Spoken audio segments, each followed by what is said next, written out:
Hello, listeners. Welcome to the Kohli Show.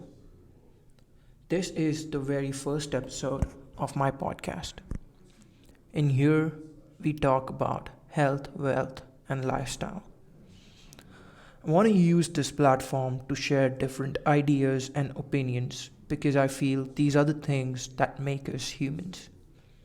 In my life, I have met a lot of interesting humans with great ideas, and I intend to bring a few of those people onto this platform to have a conversation with them and then to share those conversations with you, my audience. In my very first podcast, I'll be having a conversation with Thane Hayhurst, a longtime friend and an entrepreneur. I think Thane has some amazing ideas which when I have implemented in my own life, I have found great success in improving my quality of life. Hope you all enjoy this conversation. Hi, Avik. It is a real delight to be on your show, and we've had some amazing conversations, over the last couple of years, and I just can't wait to just have an interesting conversation with you here and just see wherever it goes. And so thanks for having me on your show. I hope that there's some value for your listeners in whatever we talk about. So what do? I'm an entrepreneur. I've worked for myself for almost 30 years, and I've had various businesses over the years. I ran an IT business, I did IT recruiting, I flipped houses, we've done custom software development, and currently I'm doing management consulting, teaching sales, marketing, and recruiting skills to entrepreneurs of all sizes. Nice. Thank you for that wonderful introduction, Thane. And you're absolutely right. Over the years, we've had a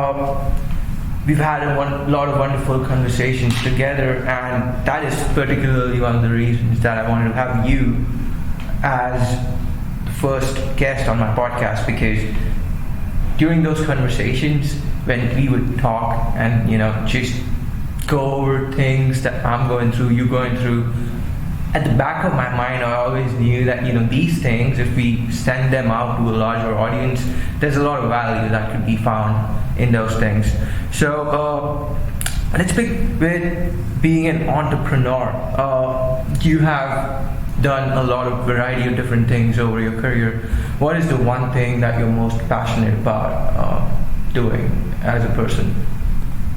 At first I thought it was about making money, and the reason I got to work, the reason we work is because we need to make a living, we need to save for retirement. So for me at first it was just about making money.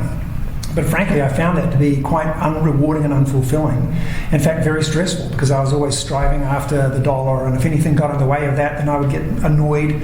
And frankly, it was ruining my personality, because I was getting annoyed a lot because there was always some problem that somebody was causing that was, interfering with my goal of making money. But then what I realized was that's not really what life is all about, at least for me. It's more about, how can I make the world a better place? One person at a time, one group of people at a time, one family member at a time. And so now what I absolutely love to do, and what my real passion is sharing my knowledge, wisdom, and experience with other people that can make their life better. Whether it's helping solve a personal problem, helping them reach towards a goal they've got, or helping them grow their business easier, smoother, faster. And when light bulbs go off and I see people get it and they're excited to apply what I've shared with them, then that's really what keeps me going. And the other thing I want to add to that, but it's not about me at all, it's about the other person. All they did was hear something, in this case it happened to come from me, and they're the ones that did all the work. They're the one that had to put it into practice, figure out how to make it work for them. And I just get such a joy when I see people of all ages and stages of life be able to take on something, whether it came from me or somewhere else. And that's my passion. Nice. So I do agree with your perspective on the money aspect and chasing money being extremely unfulfilling, because in my experience what I found is that you think to yourself that if I do get to this one particular amount of earning a month, a year, whatever it may be, that I'll be fulfilled. But once you get there, you find out that it's not as fulfilling as you thought it would be when you started off in that direction. But also, there's no amount of money that you can make, which I think where you would be like, that's it, I'm gonna stop here now. It's always the appetite's always gonna keep going up. Even if you make $10 million, you'd be like, it'd be better if I make $50 million.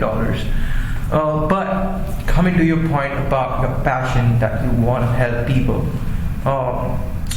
what was that one thing that made you realize that that is really your passion? Was there an incident that happened, or was there something that you experienced? Yeah, that's a great question. And in my case, it was getting in touch with who I really am as a person. Like, it's always been there. I've always liked to help people. And what I found was that in my own businesses, what I enjoyed, whether I was there to, build a computer business or build a recruiting business, it was about how I got to train and grow the people that work for me.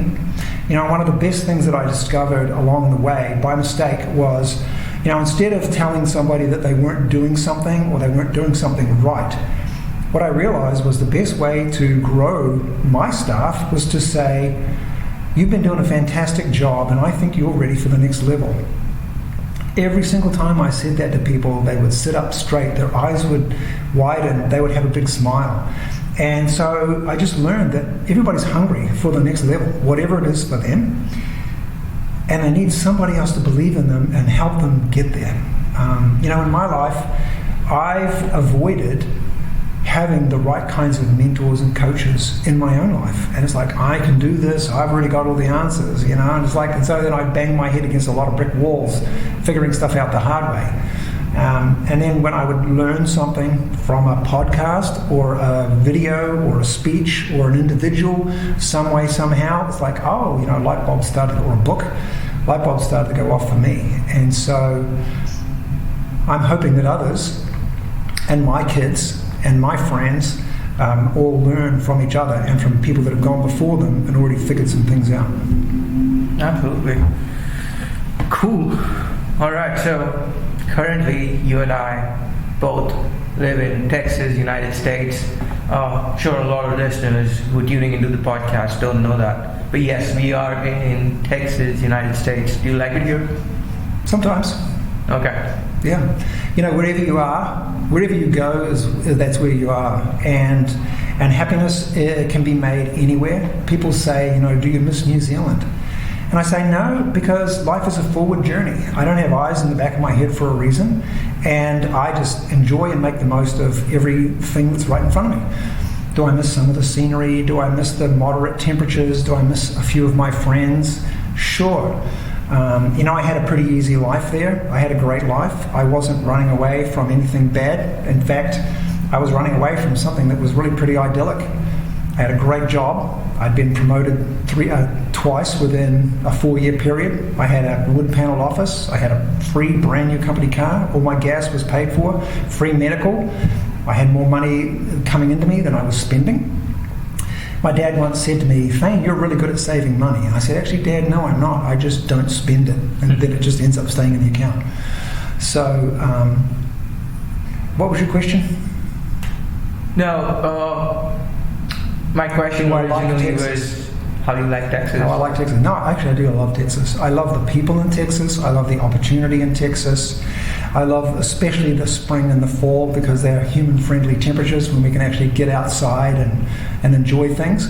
But the extremes of the heat in the summer and the cold in the winter, hey, that just, invigorates you and makes you appreciate the rest of it all that much more. Nice. Yeah, I do agree. The people in Texas are really nice, much friendlier compared to the East Coast for sure. And there's a lot to be said about that. But you said you're originally from New Zealand. I'm sure a lot of listeners don't know that. So, how long were you there? I was there basically for 25 years. So I was born in New Zealand. I was adopted when I was 4 months old, when I was 1 month old.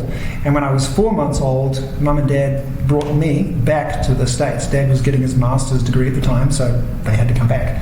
And they wanted to be here. So I lived here from 4 months until I was 2.5. So I actually learned to talk in Texas. Not that anybody could tell from the way I speak now. But then I went back to New Zealand, got my degree, stayed and worked for 4.5 years before I came back to the US. I thought that, we've been here on vacation. It's like America's a cool place. It's a land of opportunity. I've got to go there. I've got to live there. So I've always just kind of felt that, from when I was a teenager. But I chose my timing, came back when I was 25. Yeah. And so, yes, a couple of things. Initially, when I did meet you, it wasn't very obvious when I was talking to you, but a couple of times after I did talk to you, if you do remember, I came up to you and I was like, "Hey, Thane, are you by any chance from the UK?" And you laughed a little bit, and you like, "Why do you say that?" And I was like, "It's just your accent is not very American, but yeah, it's from New Zealand. That's where it is." I wanna talk about how was it moving to America at 25 after living in the New Zealand for like 22 years of your life. Basically, you can say 25 years. Yeah. It was harder than I thought it was going to be. My life had been pretty easy up to that point. To pass high school and to pass university, I had to study a little bit, but not very much. I was never the world's greatest athlete, but I did okay in sports as well as academically. I got my job, I did pretty well at that, such that they promoted me a couple of times. And so life had been easy. And, my dad's American, I've been over here multiple times. English is the American language. No, it isn't. It's American English. It's certainly not the Queen's English. And, well, now the King's English. God rest her soul. The Queen just died yesterday. Amazing lady. So when I first came here, I thought life was going to be as easy as it was for me in New Zealand. But Americans have a different word for everything. Everything's in a different packet at the grocery store, in a different aisle. And then it's like I've just tried to get a job back in marketing, because that's what I'd come from. And I guess I called the wrong recruiter, because the recruiter said, "What do you mean marketing? Sales?" I said, "No, marketing, like, marketing, advertising, brand strategy. You mean sales?" And we went around like that for a few minutes, and then I eventually said, "No, don't worry about it," and hung up the phone. And in my brain, instead of calling somebody else, I thought, maybe Americans don't have marketing. Like, what a stupid thought. Like, of course they've got marketing. Half of my professors were American that were teaching me about marketing when I was in New Zealand. So I couldn't go back into my chosen career, because for some reason I thought it didn't exist in this country. So I ended up going to work for a friend of mine in his business, helping him build his little computer business. And I worked with him for 7 months, and then decided to go out on my own and actually start my own business. I wanted to be an entrepreneur. I was going to buy, flip some cars, and I didn't know what I was going to do. He said, "Well, Thane, if you're going to be on your own, then you need to have your own business, your own corporation, so then we can pay you as a 1099. And I went, "Okay." So I said, "I'm going to call it Kiwi Computer Services." He said, "I don't care what you call it." I said, "Well, so I've got a DBA, it's Kiwi Computer Services." And then I had, by that time, I had used up all the money that I had. I didn't have any savings. Started the business with $150. I've now been here for about 10 months. And I had to figure out how to make my way. But I struggled for the first 2 years. It was the hardest 2 years of my life. And, but I was too proud to go back. It's like I couldn't go back to where I came from, because then they'd think I was a failure. And I didn't want anybody to think that I was a failure. So I stayed here and gutted it out for the first couple of years.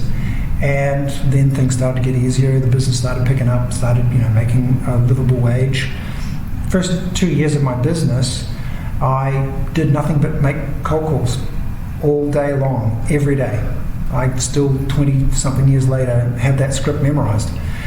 And all I ate was peanut butter and jelly sandwiches, and the only jelly I bought was grape, because grape was the cheapest. And I wouldn't buy strawberry or peach or blackberry, because that was, 42 cents more a jar. And, over the years I've gotten to be able to eat whatever I want, but it was really, really hard. I want to stop you there to give some perspective to the listeners. You said, how much was the jelly for again? How much was it? Yeah, 40 cents, you said? No, it was probably like 79 cents for a jar of grape jelly, and it was probably like $1.29 or $1.39 at the time, early 90s.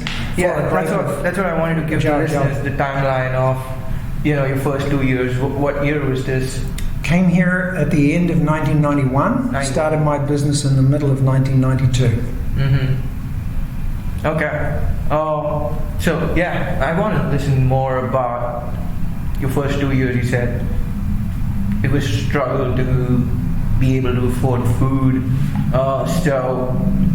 And how was the living like? Where were you living? Who were you living with? Yeah, I met a guy who had moved here like the same day I did. I said, hey, we should get an apartment and be roommates. He goes, okay. So I had a roommate in our little 2-bedroom apartment in North Dallas, and we ended up moving a couple of times to a couple of different places, and we moved together. Then he wanted to live in West Dallas, and I wanted to live in North Dallas, so we parted ways after several years. So, my bills were relatively low, but I had no credit. As anybody that's moved here will know, the first thing you do if you're a male when you get here is you get your Social Security card. Second thing that I had to do was sign up for the military service. So I had to go to the select service and sign up for that. So I did that all in the first 2 or 3 days. So I have a brand new Social Security number, and my credit score is 0. How do you buy a car with a 0 credit score? I eventually found a dealership that self-financed, and I went, okay, great, I'm going to build my credit. I made sure that I never paid late because I knew that was important, and I paid the car off. And then I called them up and I said, hey, I've paid the car off. When are you going to report this to the credit agency? And they said, oh, we don't report to the credit agency. And frankly, that made me very upset because I'd worked really I did the right thing by paying for the car, which obviously I would have done anyway, but I would have bought a different car from a different dealer to build that credit. So here I am, 2 or 3 years in, and I still have no credit. What was kind of cool though is back in the day, Sears department store used to put a table out the front, and anybody walking in, they'd say, hey, would you like to apply for a Sears credit card? And we have all these items here, you can pick one just for applying. So I would go to Sears every now and again and walk past the table and go, oh, they're giving away a duffel bag today. That's kind of a cool bag. I think I'm going to apply. Knowing that I would get rejected because my credit score, I didn't have one, right? And then they gave away some Tupperware another time. Oh, great, I want to get a set of Tupperware now. And I was frankly so disappointed when Sears finally gave me a credit card because now I couldn't get any more free items from their table. But, now with the Sears credit card, I could buy some stuff, from Sears and start to build my credit. So over the course of time, I managed to do that. Yeah. It's difficult, but that's how I started. Yeah, so how long would you say did it take you to finally feel settled in to the life in the United States? And Couple of years. Yep. English is my first language. English is the first language here. My dad is American. I already had a green card. I could go anywhere I wanted to, do anything I wanted to do.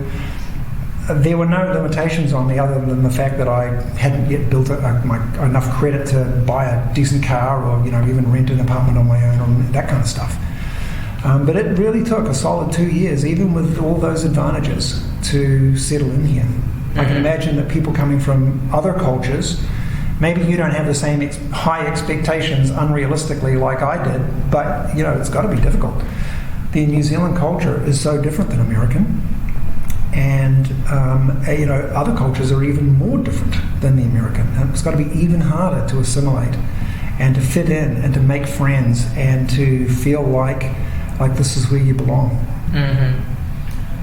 Yeah, I mean, I've had an experience myself about moving to the United States. I've been living here for 6 years, and it wasn't as difficult for me as it was for you, because times have changed definitely. I think Dallas has a lot more diversity now that I see around us. And when I came here, I had a lot of friends who I was staying with. So, I think we all together figured out the ways of living life here. So it does help if you have, people around you were like there to guide you for sure. But in all those times, the first few years, you said that you did not want to move back. And is it only because you did not want to look like a failure, or Absolutely. That is the reason. Pride. Pride has helped me, and pride has been my downfall. So that's interesting you say that. No, and I think sometimes when I go through hard times, or I did go through hard times, I was like, hey man, life is easier in India with my parents and their support. And the fear of looking like a failure is a big motivator. People don't talk about it, but failure is a big motivator for everyone that I've seen, who are going through tough times and they don't want to give up. But was there anything else that wanted you to stick around, make it in? Yeah, well, I did have goals. I had high goals and high aspirations. So, I didn't want to just I've never just wanted to be an average person. I probably feel like, throughout the course of my life, I've risen to the level of average. Maybe, above average in a couple of ways, certainly below average in a few other ways. But I didn't want to. I wanted to build something. I wanted to accomplish wealth. I figured I could get richer faster in a bigger economy like America than I could in New Zealand, even though I have friends over there that are multimillionaires and younger than me. So I don't know why I was led here, and it was not just the fear of failure of not going back to New Zealand. It was also, how am I going to build what I'm here to build? Cool. So, from failure, let's talk about success now. So now you have been here for a long time. You have a suburban house, German car, family, kids. Do you think that you're successful in life now? I'm still alive. It's a great answer. Yeah, I think about, what is success? And to me, success is a life well lived. And a life well lived can be 1,000 different things to 1,000 different people, but the feelings that are associated with a life well lived, to me, all come down to just a handful. Feeling like you've made a difference in the world, feeling like you've made a worthwhile contribution into something, connecting with other human beings, and feeling loved and accepted by them while you give your own love and acceptance to others. There's financial success, there's physical success with winning, breaking a world record, or winning some championship, or just simply staying healthy. One of my goals from early in life, when I was 12 years old, I said to myself, I am always going to have a flat stomach. I'm 56, I still have a flat stomach. Over the years, I've lost hundreds of pounds, but never more than 1 or 2 pounds at a time. I would go, I feel a little bit of flab there. I better cut back on sweets and desserts, and maybe even hamburgers for a little while. Maybe I need to get out and exercise a little bit more, walk, run, whatever I wanted to do. And so, simply by doing that, I would lose a quarter of a pound, half a pound, a couple of pounds. So I never had to struggle through losing 30 or 50 or 100 pounds. But I know that over the years I've lost hundreds of pounds in order to try to keep my flat stomach. That was it. I wish I'd said, I want giant arms and chest when I was 12, because maybe I'd have that. I'm still very thin. Well, health is really important, and there's no one single indicator of good health, is what I've observed. So it is wherever you're comfortable in your own body. But I want to talk about success because I'm in my early 30s now, and when I was in my mid 20s, that was what was in my head, that I want to be successful in life. I want to achieve success. And if someone would have asked me back then, what is success to you, I would have said, just want to make a lot of money, I want to make a lot of money, be able to buy whatever I want, live in a nice house, and have a nice car, right? That is somewhat people associating success with is these things. But do you agree with that definition of success? So if there's a 25-year-old right now listening to this podcast, what would you tell him success really is? Is that success, or do you think there's some other way they could achieve success in life? Success is your best version of you. And the best version of you that you can accomplish when you're 25 is probably not as great as your capacity to achieve success when you're 35 or 45 or 55, and I hope 65, 75 and 85. I hope that I have different kinds of success moving forward than I've had in the past, and I want to continue to grow in the areas where I've had success as well. So, like I said, it's a life well lived. What are your interests and passions and desires? Financial success is a great measure of a man or a woman, because it shows that you're good at your craft, that you've obviously worked hard to become good at your craft. I'm not talking about the people that just inherited a bunch of money, oil and gas. You just don't have to do anything and the money comes. I know it's not quite that easy, but it's a lot harder to have to become a really good singer or songwriter or data analyst or computer programmer, and to figure out the right path forward, or investor in whatever you choose to invest in. It takes a lot of effort, generally, for all of us to get there, a lot of discipline.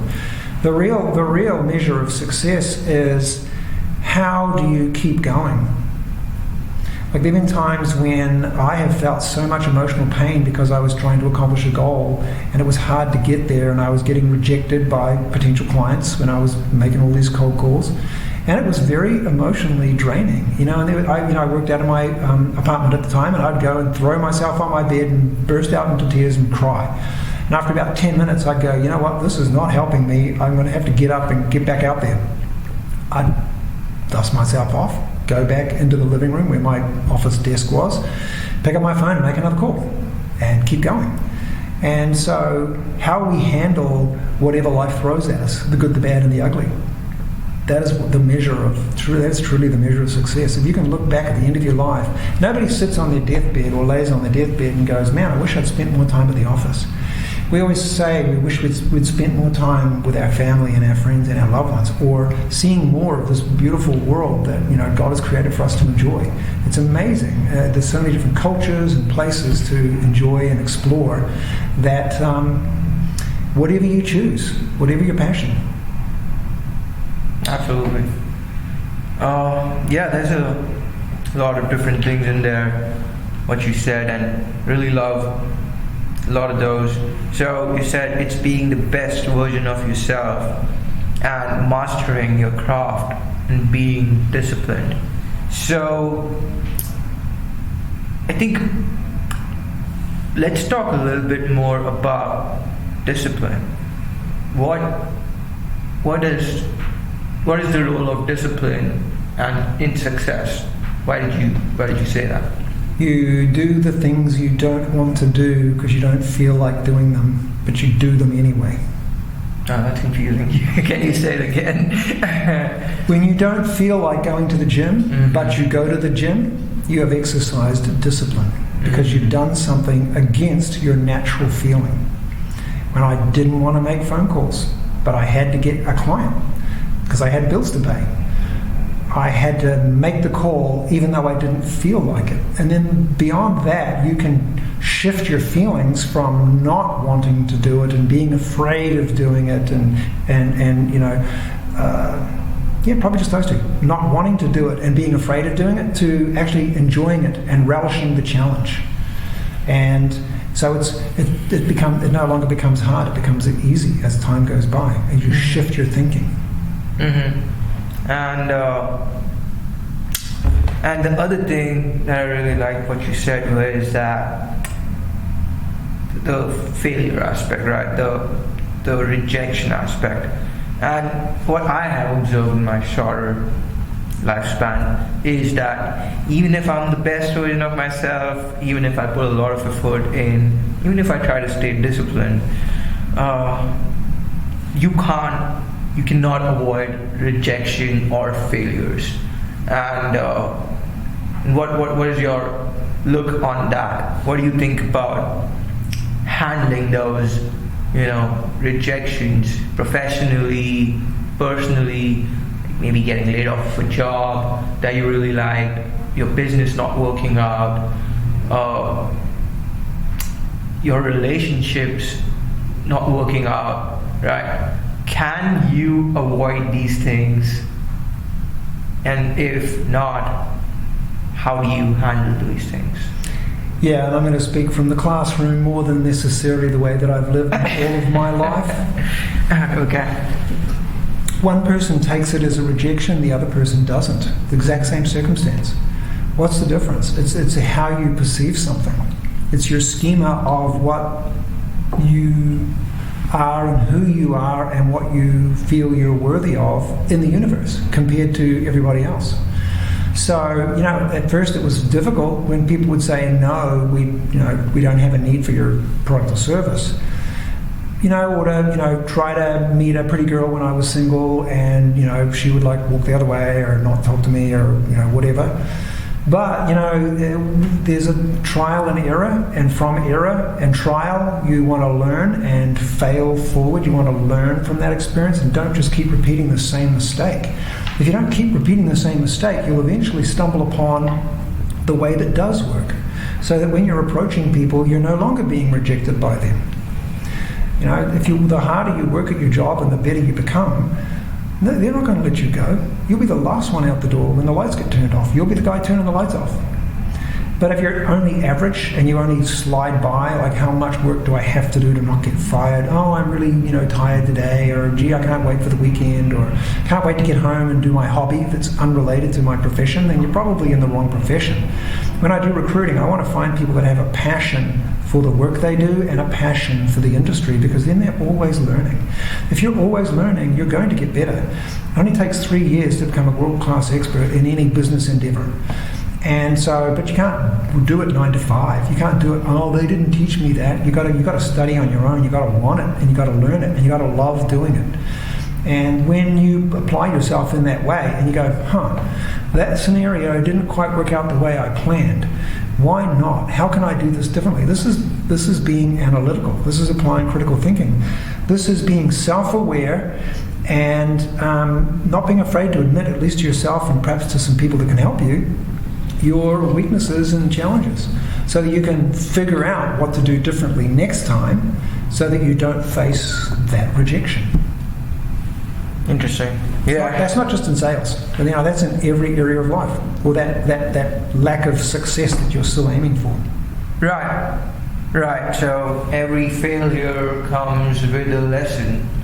But if you find somebody that's a great coach, that already knows how to do it, and they're a good teacher of it, then you don't have to fail near as much.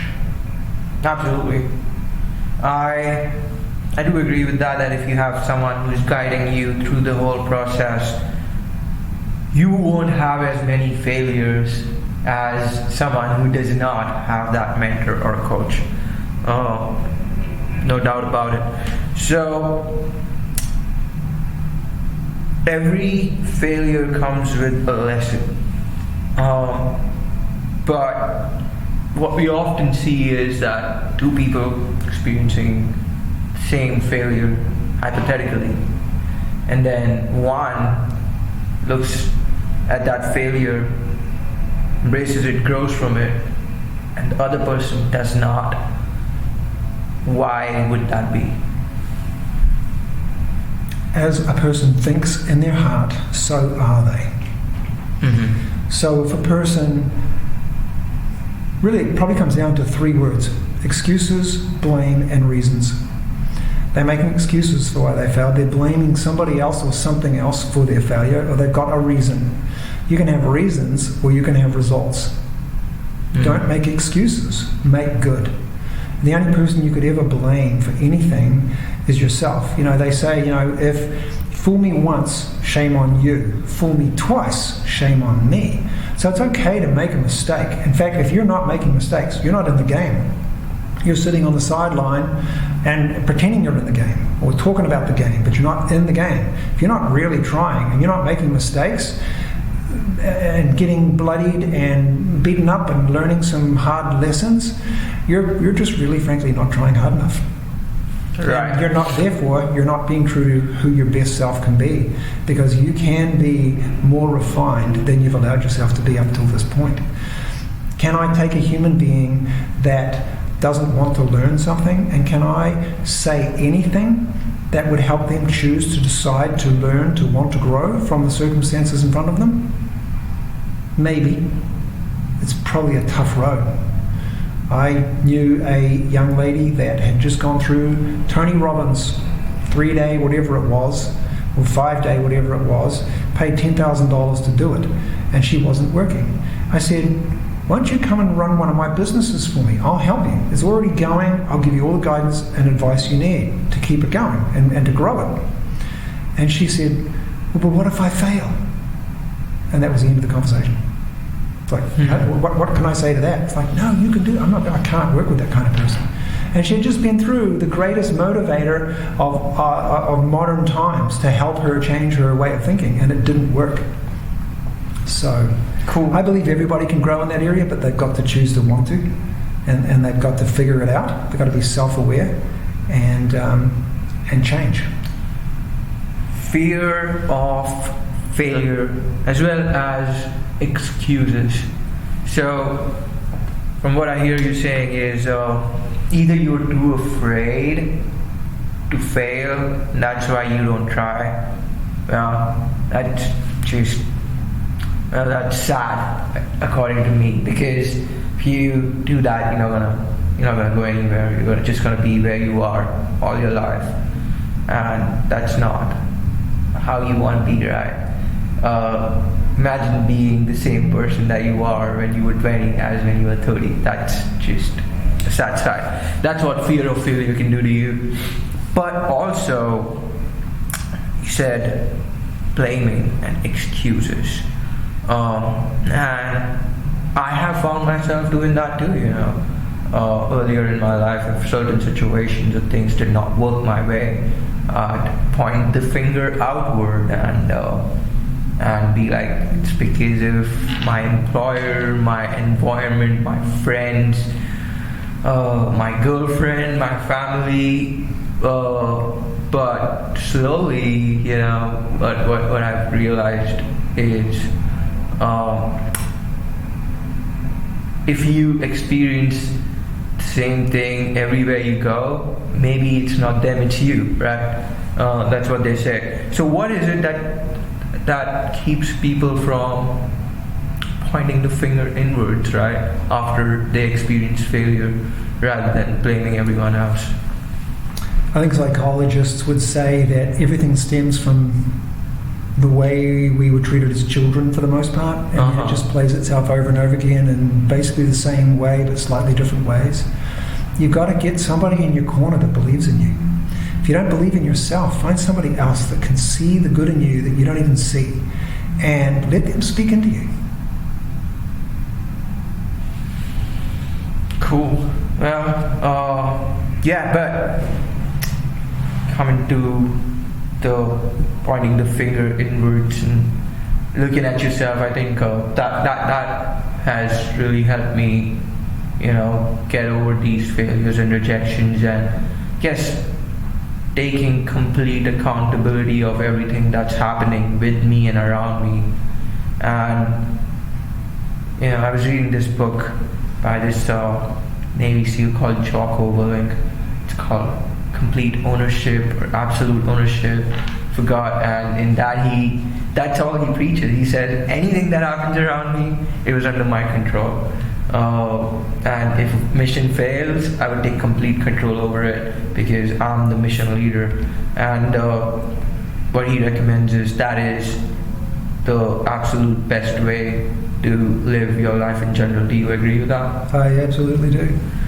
Cool. All right. There's a lot of professional success, failure talk, but I think it was important because a lot of our listeners are like you and I who would be confused in life about, what they're doing, why are they not achieving the results they're achieving, and maybe for them to listen to something like maybe you are the reason from someone could help them out. So even though it's a harsh thing to listen to, I think sometimes it's important to listen to those things. Cool. So another thing that I know about having known you for so long is that you are a Christian and you are dedicated to your faith. So let's talk about the role of faith in your life. Were you always into Christianity, or did you? So I grew up in a Christian home, and here's the real question: why am I still a Christian? Like, why am I not an atheist? Why am I not a Buddhist or a Hindu or a Muslim? Why have I stayed with Christianity? I am not one that believes something just because somebody else says it, and I don't care who that is. The richest, smartest person in the world can tell me something, and I will have to analyze it and think through it and decipher it to figure out if I think that what they've said is actually true or not. And the same is true with my parents. So just because my parents taught me about God and Jesus and Christianity doesn't mean that I'm going to necessarily take that on. So I did a lot of study, where did the Bible come from? Who wrote it? There's a guy named Jesus in the Bible who claims to be a son of God. He died on a cross, and 3 days later he raised back to life. He's the only one that's done that. There's people that have died for 15 minutes or so and come back. And he predicted his own death, and it was prophesied about over 800 times by 20 or 30 other people spread out over 1,500 years before it happened to him. So was the Bible, where did it come from? And maybe if I had started off as a Muslim, I might still be one. Or maybe I would have found something in the way related to the Muslim faith and said, no, that's not quite right. Well, let's look at this one over here, and let's look at Buddhism, and let's do this. Or maybe none of them are true. But what I have found from my own search is that I do believe that God is real, that Jesus is his son, that he died on the cross for our sins, and that we can have an eternal life, and that there is life after death, and that he is in control of this life. Not that we don't have free will and choice, and that we can't screw things up and we can't get injured or hurt or killed or whatever, before our time, so to speak. But what my religion and my faith has done for me is it's given me a confidence and a peace. And so I have feared very little, other than rejection from people, earlier in life, and maybe probably even still. It's buried deep in me because I was adopted at birth. And that fear of abandonment and rejection, I think, has been sort of built into me. But it's a part of who I am, and I embrace it. And I try to turn every weakness into a strength in my life, not just live and wallow in the weakness. And so one of the benefits of Christianity for me is when I first came here, it's like, I'm going to go to church. I didn't know anybody in this country, so I found a church that had a large singles group, people all about my age, and they became my friends. And so I had a sense of belonging and community and being invited to things and fitting in quickly. And so I didn't feel alone and lonely and isolated when I first came here. So I think, finding a group of people, wherever it is, whatever you're interested in, kayaking, photography, it doesn't really matter. Cryptocurrency, go find a group of people, like-minded people. But for me, it was my church family. But that's why I'm a Christian, not just because I grew up in it, and not just because I heard somebody say something one time that sounded good. Oh, that sounds interesting, I'm going to follow that. So I believe it's possible to prove and disprove most things in this world, even the things that can't be repeated according to science, through the other evidence that can be tied into it. So that's why I'm a Christian, and that's kind of what it's done for me. Yeah, no, that's a great answer, and I think you touched on most of the points that I was looking for there. And just to state my opinion on this. I was agnostic. I am agnostic. I think faith is a beautiful thing. That you can believe in something that is, supernatural, but also like a higher power. And a lot of people do not have that in their lives. I don't have it in my life as much as most people do, but it is a beautiful thing because I see a lot of people bonding over it, like you did with your friends back in the day, creating a sense of community and having a set of rules that you all follow, and there's peace, and that's a nice thing to have in life, right? Because if you think about it, human beings are always not like this, they were tribal, they used to fight with each other, but if there's something that can bond people together, there's nothing better than that. But also, I see a lot of people having faith and finding value out of it in life, and that's what I want to use this podcast for, is to deliver value to people. If there is something that is helping you in life right now, you share it with others and they can use it. And that doesn't have to be just Christianity, it's whatever faith you believe in. Like you said, it has to be Islam, Buddhism, Hinduism. If there's value in it, you can go ahead and take it. So I would add one thing to that. So I think that most religions and philosophies that survive the test of time all talk about basically the same thing. Be a good person, treat other people well, work hard, have a belief in something greater than yourself that you can lean on and rely on to give you that internal peace, and have camaraderie and bonding with other human beings that are of a similar mind. However, the reason that I chose Christianity is because the Bible says, or Jesus said, "I'm the way, the truth, and the life. No one comes to the Father but through me." Well, that's a pretty bold statement. And so it's either true or it isn't. There's no middle ground there. It's either a true statement or it isn't. He didn't say, "I will show you the way. I'm one of the ways." He says, "I'm the way to heaven, to the next life." And I can't disprove anything in the Bible. Even all the historical places and events and people, they're well documented through archaeology. And the logic of how we're supposed to live our life. Christianity is a very, very, very hard thing to do. Forgive your enemy. You think that's easy?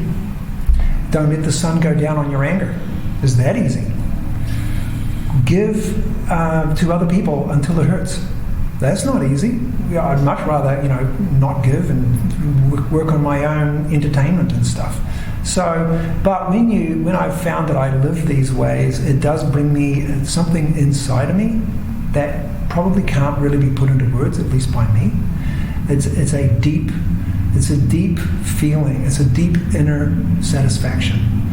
But it's not just about this life. It's about the hope of eternal life with God. There's only one creator. His name is God. All the religions call him God by a different name. And he has given us one way to heaven. So that might be a bit more than what you're asking for, but that's the other half of why I picked Christianity. Nothing against any of the other religions, other than the fact that I've found that Christianity is the one that leads us to heaven, because I can't disprove it. Right. You followed Christianity because you want to go to heaven, and that's a great. I don't blame you for that. If I did believe in heaven or hell, I was brought up a Hindu, and what I was taught as a child was that this is not the only life you have. You're gonna die, you're gonna come back again. This cycle goes on and on until you achieve moksha. But I don't know what that is.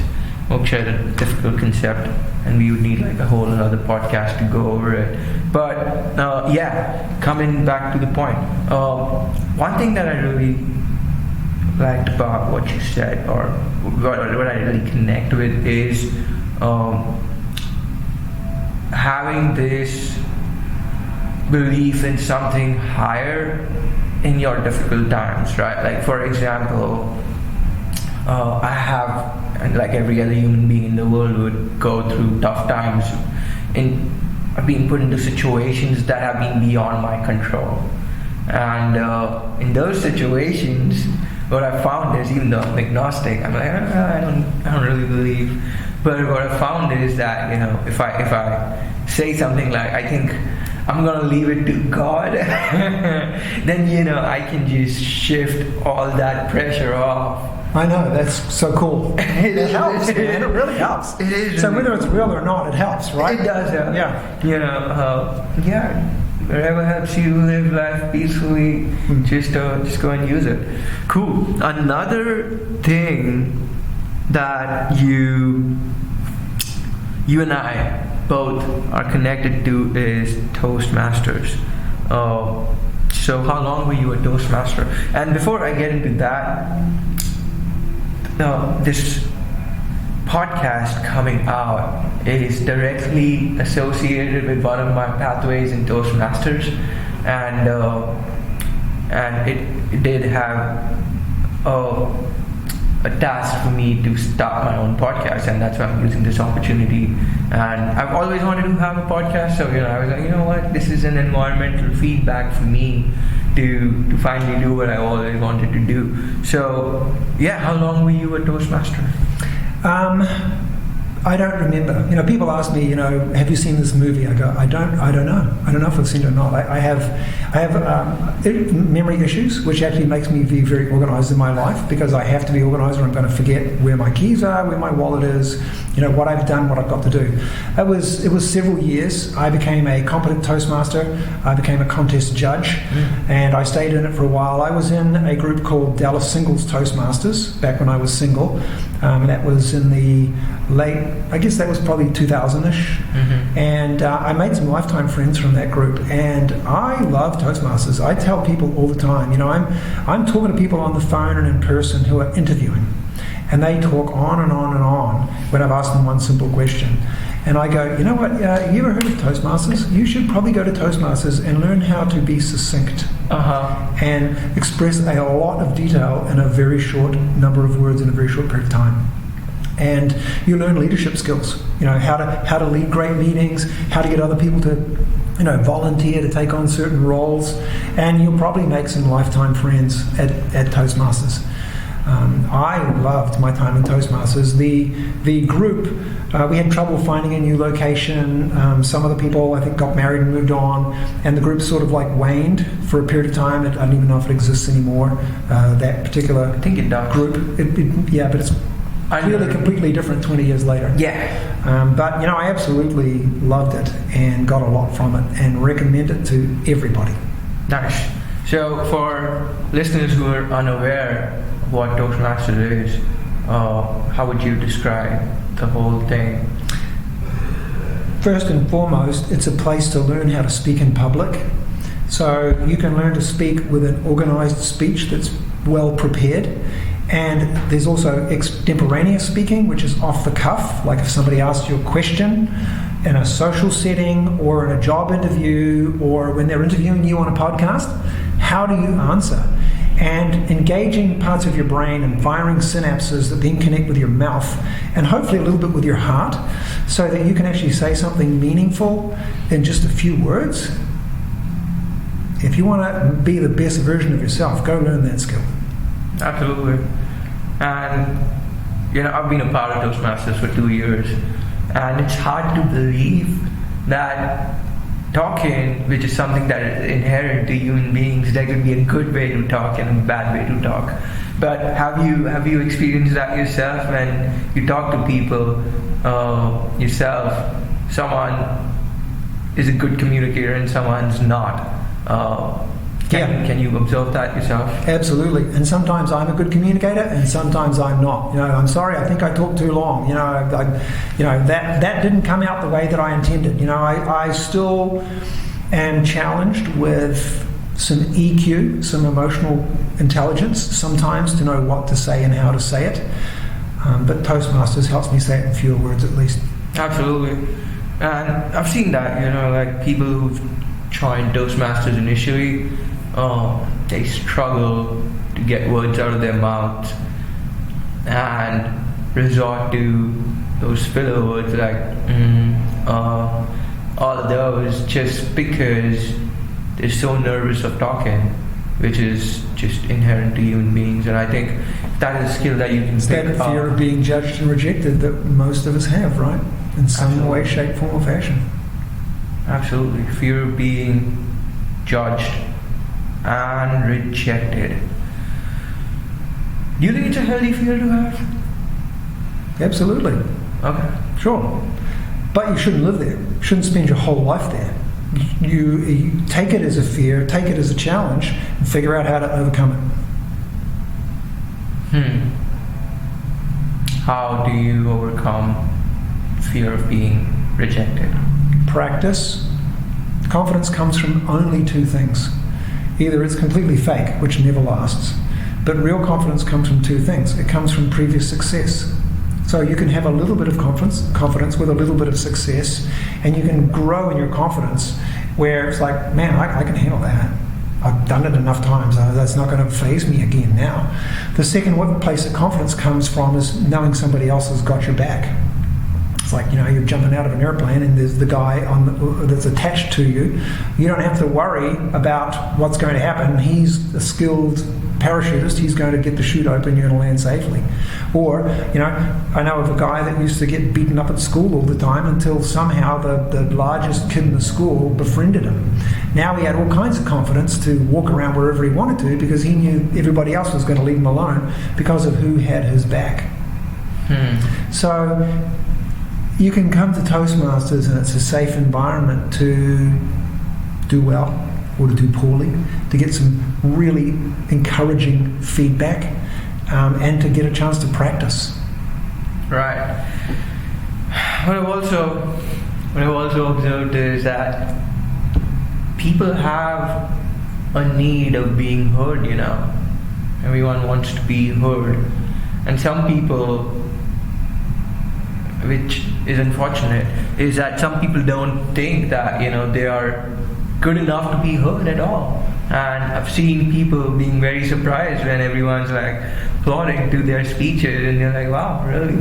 They like what I said. And that does improve their confidence to, go on and express themselves more freely as a human being as they go on in life. So yeah, I think that's a great platform for Toastmasters, or platform of Toastmasters for people, not just to grow your confidence, but also, your leadership skills and your social circle, as a matter of fact. Cool.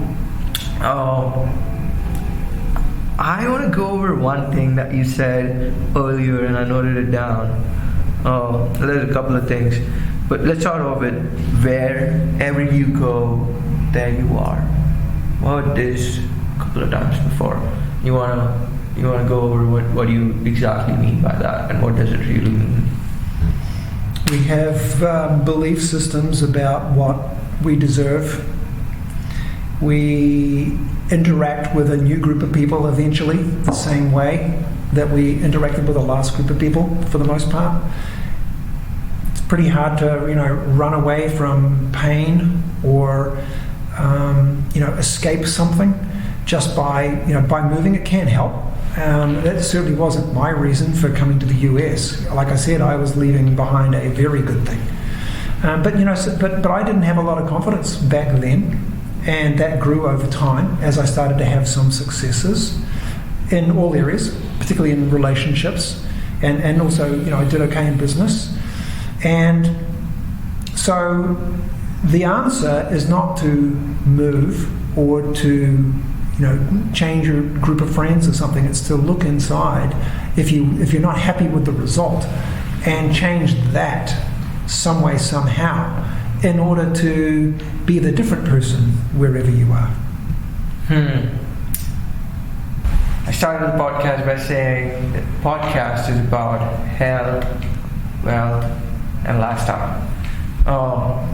Talked about wealth and lifestyle a lot. Let's talk about health, especially physical health, which we did go into a little bit, as well as mental health. So, what is your advice to our listeners on how to stay on top of their physical and mental health?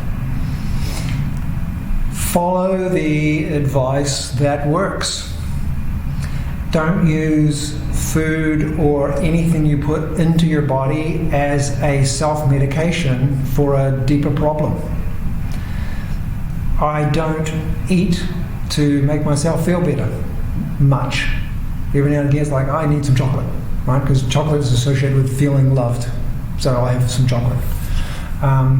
But I don't self-medicate with anything I put into my body. I don't go, man, I need a drink. Man, I need a smoke. Man, I need a hit of whatever. Man, I'm going to eat my sorrows. And so I've never done that. And maybe it comes easier for some people than it does for others. And there can be people that are quite thin that also don't necessarily have the physical health. Physical health is all things in moderation. So physical health, I haven't done things sports-wise that can break my knees and break my ribs. I've been very fortunate to have got minor sprains and stuff. I've got a brace for every part of my body, but my knee, my elbow, my wrist, whatever. But it's all been minor stuff. So eat healthfully, eat plenty of vegetables and get the full range of foods inside of you. Don't overeat. They say that the less you eat, the less you wear out your body, but you can't undereat either, because then you're starving yourself and you're starving your muscles and you're damaging your organs by not eating enough. When you feel the need to go to the restroom, you should go to the restroom, because your bladder is full of poison and you need to let it out. Don't hold it in. And take care of your teeth. If something ails you, go to the doctor and get it checked out, and do annual physicals. Exercise to some degree. Some people can do extreme exercise and stay healthy for 80 or 90 years. Most of us probably should swim or walk or bike, low impact stuff, but just do it regularly. Those are the things that I've done. There's a passage in the Bible that says a crushed spirit dries up the bones. If a person's walking around sad, depressed, or angry, they're probably not going to have the best health. There will be something that will catch up to them at some point in their life. Laughter is the best medicine. Be happy and joyful and love the experience that you're living on your life, and find some ways to make it more enjoyable if it's not so enjoyable. And that's good medicine. So the mental and the physical and the spiritual and the social, they're all interconnected. And it's really hard to be way out of balance on one and still do well in the others.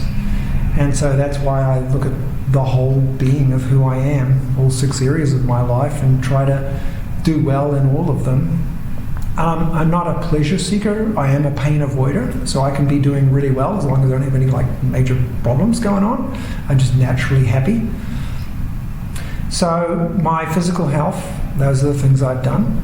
And my mental health, surround myself with positive people, read positive things, think positive thoughts, don't believe the lies. Satan is out there putting thoughts in your head that just aren't true. And if it violates one of God's principles, it's a lie from Satan. God wants nothing but the best for us. And so when I'm being tempted to think something or act a certain way or feel a certain way that is contrary to light, love, laughter, happiness, peace, joy, feeling good about myself, doing good for others. There are times when I should have sorrow for when I make a mistake or when I hurt somebody else. But I don't live there. I can forgive myself and let that go and carry on and go ask for forgiveness. I am really sorry. I admit I made a mistake. I didn't treat you well. I didn't do the right thing by you, and I don't know that if I can ever make it up to you, but I'd like to try. And I hope that you will forgive me. So you got to be able to forgive yourself as well as others. Cool. Can you repeat that Bible quote again? Crushed soul what? a crushed spirit dries up the bones. Dries up the bones. Yeah, absolutely. I think there's more interconnection between physical and the mental than people tend to realize, and the spiritual and the social. I think all of them are interconnected too. Yeah, and there needs to be a harmony of everything for the optimum quality of your mental physical life.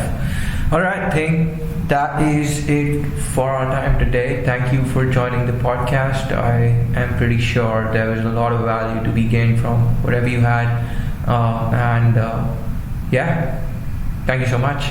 It's been my pleasure. Thank you, Avik.